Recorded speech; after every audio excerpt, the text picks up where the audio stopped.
Unakoti Kailashahar Bharat Bangladesh border international zero পয়েন্टनि মনুतुइमाव बान स्नामजाक तंगमानि मुथागै रोजाखा आबाननि सामो हमनो तेसा जेंनानि सानमंग लाहारका सुलाइका आमसानि लुकर Bharat Bangladesh border Unakoti Kailashahar international zero point আমসাयो मनुतुइमानि साकाव स्नामजाक तंगमानि बाननि सामंग हमों फियाबा केसु बरौ रंनि सिक्रि सक्र ख्लाइजाकमाबाय आर सामंग मुथागै रोजाका हनै कासाका कक्सिल सामंग जरानि बिसिङाव सामंग पाइ रोजाकि हनके वाटै जराव दैलम हनके जत जोंजाल क्लाइनाय गाना गिनि तंगनाय लुकरक आबन बागिनो कक्टिसाल आर सामंग हमनो ताइसा जेंजाकनानि सानमंग तिसावै आमसाइ लुकरक लाहारका सुलाइका आबहायकेनो एमएलए बिरजित सिनहाबो आर सामंग हमनो जेंजाकनानि बागै सानमंग तिसाका রাজ্যের একটা সম্পদ ইমার্জেন্সি কাজ করতে গেলে যার সমস্ত জিনিস থাকে তারে দিয়ে কাজ ধরানো দিশে শুনছি বোল্ডারও গেছে এবং তাদের কতিপয় লোক কিছুদিন আগে যে সমাজদ্রোহী কাজ হয়েছিল 1 মাস পলাতক ছিল কতিপয় লোক এবং শহরের একজন লোকের ইশারায় সরকারি উকিল একজনের ইশারায় কি হয়েছে এবং কিছু যে বান ভাঙে তাহলে তারও বিপদ হবে পাবলিকের জনরোষ হবে এমএলএ এমপি মিনিস্টার বহু লোক জনগণের হাতে গণদোলায় খায় পরিষ্কার আমি কইতেছি একটা কিছু হইলে পরে কিন্তু বিপদ হবে আগুন নিয়ে খেলছে কারণ এখানে মানুষ বিপন্ন বয়ে রয়েছে বানটা ভাঙলে তো কী অবস্থা কত ক্ষতি তো না মানুষের প্রাণহানি হইতে পারে এবং কোনো গভর্নমেন্টের শেল্টার জায়গাও নাই যে ফ্লাড হলে পরে যে একটা শেল্টার প্লেস আছে নাই একটা ছোট্ট একটা বানাইছে এটা মন্দিরগুলি ওই লাঠিয়াপাড়া কর্নারের মধ্যে বড় একটা তো করা উচিত কম করেও যাতে 400-500 লোক থাকতে পারে বন্যা হইলে স্কুলে ঢুকাই দেয় মানুষ স্কুল বন্ধ থাকে পড়াশোনা ব্যাহত হয় কোনো এরকম ইয়ে নাই কারণ বিষয়টা হইল কি আমি কি বলবো এটা অপশাসন কোনো ডিসিশন নাই ডিস্ট্রিক্ট অ্যাডমিনিস্ট্রেশন ডিএমএ তো করা হওয়া উচিত নূতন ম্যাডাম এসছেন ভালো মহিলা আইএস কিন্তু এদেরও তো ডিস্টার্ব করে এটা মিনিস্টারও করে না করে তো কতিপয় যারা পার্সেন্টেজ খাওয়াই না পার্টি ওই পার্সেন্টেজের জন্য যদি আমরা বানটা ভাঙে তাহলে কিন্তু কৈফত দিতে তাও শহরের মানুষ কিন্তু ক্ষুব্ধ হয়ে গেছে আমি অনেকে ফোন করছে এটা বান বানলে তো চতুর্দিকে হইচই লাগিয়ে যাবে সুতরাং গণরোষে পড়তে পারে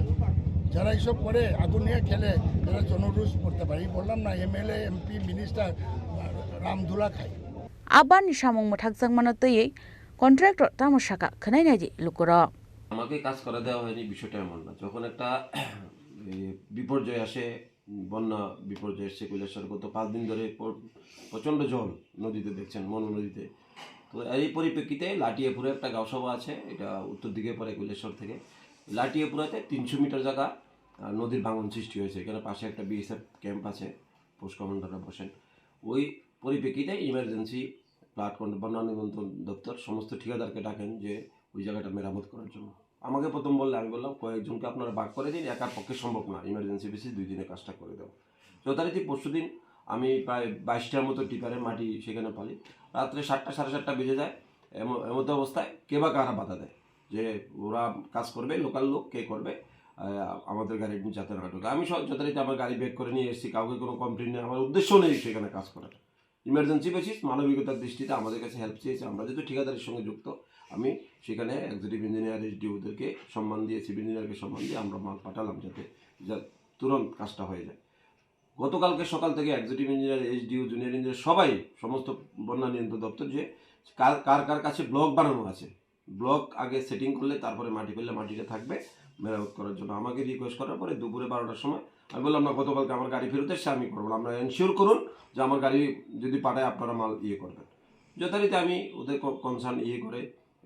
ওরা ডিএম ম্যাডামের সঙ্গে কথা বলেছে এডিএমের সাহেবের সঙ্গে আমি নিজে কথা বলেছি এডিএম সাহেব বলছে আপনার কাছে কেমন মাল আছে আমি বললাম প্রায় 10,000 আমি রেডি করবো আমি নিজের কাছে কিছু আছে কুমারঘাট থেকে আমি জোগাড় করে দেবো এমতো অবস্থায় আমি প্রায় 19টা গাড়ি ব্লক ভর্তি করে পাঠাই প্রায় সন্ধ্যা 7টা থেকে রাত্রে আপনি দেখেন লাস্ট আমরা যখন আমার গাড়িগুলি 12:15টার সময় ব্রেক আসছে এসডিএম সাহেবের সঙ্গে যোগাযোগ করি এডিএম সাহেবের সঙ্গে কতবার আমার কথা হয়েছে আমি বললাম দেখুন আমাদের এখানে কাজ করার কোনো উদ্দেশ্য না আমরা কাজ করতে গেছি বন্যা নিয়ন্ত্রণ দপ্তর বলেছে ইমিডিয়েট কাজটা করতে হবে 2 দিনের মধ্যে এখন ওরা নিয়ে মাটি ফেলছে আর আমরা ব্লক ফেলতে গেছি ব্লক ফেলতে দিচ্ছে না আমাকে বারবার এসডিএম বলছে যে না আপনি অপেক্ষা করুন, আপনার মাল এখানে ফেলতে হবে, মালটা ফেরত নেবেন। আমি এসডিএমকে সম্মান দিয়ে ফেরত আনি। রাত্রে 15-12টার সময় আমাকে এখানে মোদি দেববর্মা ছিল, ওনাকে জিজ্ঞেস করলাম স্যার আপনি স্পটে আছেন, রাত্রে 15-12টা বাজে, ওইখান থেকে কিছু লোক এসে গাড়ির ড্রাইভারকে গালিগালাজ করছে, মারছে, বলছে গাড়ি চালিয়ে দেবে, এখন কি করা? উনি বলছে আমি এক্সিকিউটিভ করেছি। এক্সিকিউটিভ বলছে বলেন এখনকার মালগুলি ব্যাক নিতে। আপনি বলুন, আজকে যে বন্যা পরিস্থিতির কারণে এই পরিস্থিতি সৃষ্টি হয়েছে, যেটা সবাই মিলে হেল্প করা উচিত, সেখানে আজকে কাজ বন্ধ। সমস্ত কনস্পিরেসির মূল পান্ডা হচ্ছে এখানে বিতর্কিত একজন অ্যাডভোকেট আছে সন্দীপ দেবরায়। সে গতকালকে পরশুদিন এই জায়গাতে থেকে ওইখানে কিছু 4-5 জন লোককে উৎসাহিত করছে এগুলির জন্য। ওনার তো উচিত ছিল, আপনি একজন সরকারি উকিল, আপনি একজন নিজেকে আইনজীবী বলে ইয়ে করেন, সমাজসেবী বলে পরিচয় দেয়, আপনি কেন সেখানে গিয়ে একটা গুরুত্বপূর্ণ কাজ, যেখানে আজকে 12 টাকা সভা প্লাবিত হবে যদি এখন আবার কৈলাসহরে বন্যা আসে, সেই জায়গায় আমরা সবাই হেল্প করতে যাচ্ছি। আমার কোনো উদ্দেশ্য নাই এখানে রেশারেশি করে কাজ করা। সরকারিভাবে আমাকে বলা হয়েছে আমার কাছে যে ব্লকটা আছে আমি প্রোভাইড করার জন্য করলাম। উনি না ব্লক ফেলতে হবে না, মাটি দিয়ে কাজ করতে হবে। সন্দীপ দেবের কালকে সারাদিন ছিল, পরশুদিন সারাদিন ছিল। আপনি দেখবেন আমরা দীর্ঘদিন সীমান্তে কাঁটাতারের বেড়ার কাজ করেছি। আমরা এইখানে যেই জায়গায় বাঁধটা ভেঙেছে বাংলাদেশ আপত্তি করতে পারে যেহেতু উইদিন দ্য 150 ইয়ার্ড, সেই জায়গাতে বলা হয়েছিল ডিএম ম্যাডাম যে কেউ যাতে এখান থেকে ফটোগ্রাফি শেয়ার না করে। এই সন্দীপ দেবরায় জিরো লাইনে গিয়ে আপনি দেখবেন, আপনার কোন মিডিয়াতে আমি নিউজ দেখেছি, ওইখানে গিয়ে ও স্টেটমেন্ট দিচ্ছে মিডিয়ার সামনে, নিউজে কয়েকটা নিউজে এসছে। What is this? এটা ন্যাশনাল একটা থ্রেট আমাদের জন্য। বাংলাদেশ যদি এখন বলে যে না আপনারা বাঁধ করতে পারবেন না, সমস্ত গাছসভা প্লাবিত হবে আমাদের, সেই জায়গায় দাঁড়িয়ে গতকালকের যে অত্যন্ত দুঃখজনক ঘটনা, পুলিশের সামনে সেকেন্ড ওসি সমস্ত পুলিশ ছিল, ডিসিএম ছিল, এক্সিকিউটিভ ইঞ্জিনিয়ার ছিল, কারা কারা কাজে বাধা দিয়েছে, কার প্ররোচনায় বাধা দিয়েছে, কেন এক্সিকিউটিভ সন্দীপ দেবরায়ের এগেইনস্টে এফআইআর হবে না, কেন যারা কাজে বাধা দিয়েছে তাদের বিরুদ্ধে কেন এফআইআর হবে না? আমরা সবার বক্তব্য হচ্ছে আমরা যেহেতু কাজকর্মের সঙ্গে যুক্ত আছি, আমাদের সাধ্য অনুযায়ী আমরা বিপর্যয়ের টাইমে আমরা সেখানে সহযোগিতা হাত বাড়িয়ে দিই। সেই হাত বাড়ানো কি আমাদের অন্যায়? আপনাদের মিডিয়ার মাধ্যমে যারা জনসাধারণ আছে সবার কাছে আমাদের একদম ক্লিয়ার বক্তব্য, গতকালকে সম্পূর্ণ প্রশাসন ব্যর্থ। এখন পর্যন্ত কেন অ্যারেস্ট হলো না, কেন কারোর নামে এখন পর্যন্ত এফআইআর রেজিস্ট্রি হলো না? এই পরিপ্রেক্ষিতে আজকে যে পরিস্থিতি সৃষ্টি হয়েছে, যে কোনো টাইমে কৈলাসহরে সেখানে জল ঢুকবে। ব্যুরো রিপোর্ট, চিনি খরাং।